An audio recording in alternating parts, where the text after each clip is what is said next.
Bung Karno tidak dapat dipungkiri adalah salah satu presiden paling karismatik yang pernah terlahir di bumi Nusantara. Pada masa mudanya, Bung Karno dengan gagah berani melawan penjajahan yang dilakukan Belanda di Indonesia dan terang-terangan menuntut kemerdekaan Indonesia. Pada masa Jepang, Bung Karno tidak pernah berhenti berjuang mencari celah agar Indonesia segera merdeka. Bersama dengan pahlawan-pahlawan pada zamannya, Bung Karno berhasil membawa Indonesia menjadi sebuah negara merdeka. Tidak berhenti sampai di situ, Bung Karno turut merasakan pahit getirnya mempertahankan Indonesia yang baru lahir dari gempuran Belanda yang ingin menjajah kembali.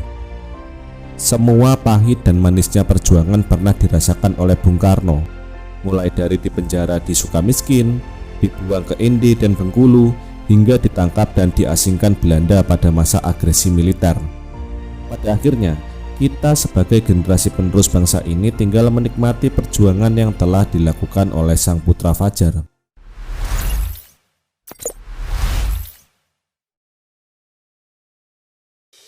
Di balik karisma dan gagahnya Bung Karno, ternyata beliau mengidap penyakit yang cukup mematikan, yaitu penyakit ginjal.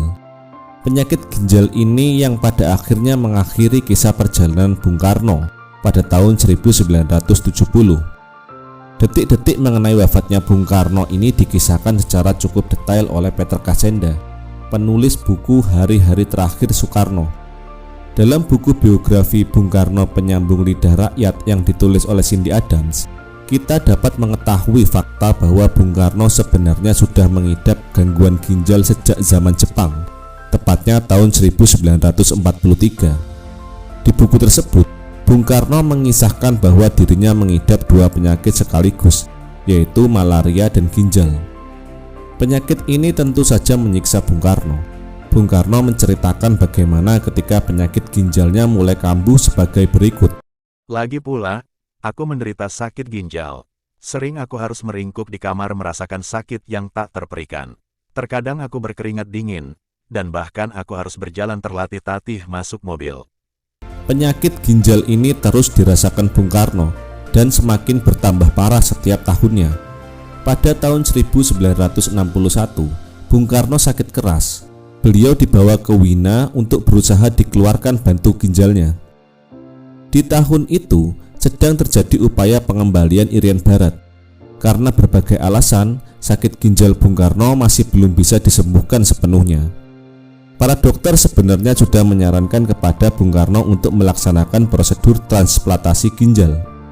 Namun karena tidak sempat melakukan operasi transplantasi ginjal, Bung Karno harus mengkonsumsi resep agar tetap dapat menjalankan tugasnya sebagai Presiden Indonesia. Resep tersebut adalah mengkonsumsi segelas madu Arab setiap hari dan meminum 10 macam vitamin setiap pagi. Pada tahun 1964, penyakit ginjal Bung Karno semakin memburuk. Sayangnya, lagi-lagi kesibukan Bung Karno sebagai seorang presiden membuat penanganan ginjalnya kurang maksimal. Apalagi di tahun 1965 terjadi peristiwa pembunuhan jenderal-jenderal oleh PKI. Peristiwa yang juga menjadi titik balik kekuasaan Bung Karno hingga kemudian turun dari kursi Presiden Republik Indonesia pada tahun 1967. Setelah tidak lagi menjadi presiden, Bung Karno tinggal di Wisma Yaso. Semakin tahun penyakitnya bukan semakin membaik, justru semakin parah. Pada tahun 1970, kondisi Bapak Proklamator Indonesia semakin memburuk. Menurut buku Hari-Hari Terakhir Soekarno, kondisi ginjal kiri Bung Karno sudah tidak berfungsi, sedangkan ginjal kanannya hanya berfungsi 25%. Bukan hanya masalah ginjal yang menyerang Bung Karno, namun juga terdapat komplikasi penyakit lainnya seperti darah tinggi dan jantung.